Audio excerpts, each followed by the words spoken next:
Yetim est enfin passé du côté turc.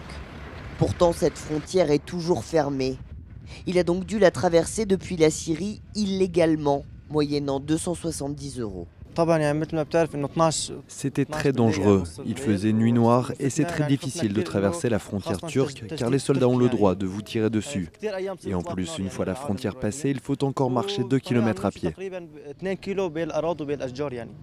Mahmoud lui aussi a fait appel à un passeur pour venir en Turquie avec sa famille.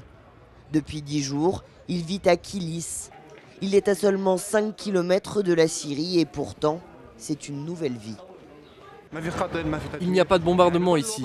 La vie est bien meilleure qu'en Syrie. Car ce sont les bombardements russes qui l'ont poussé à fuir.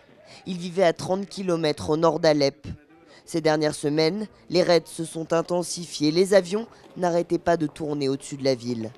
Alors avec sa femme et son nourrisson, ils sont partis, juste à temps.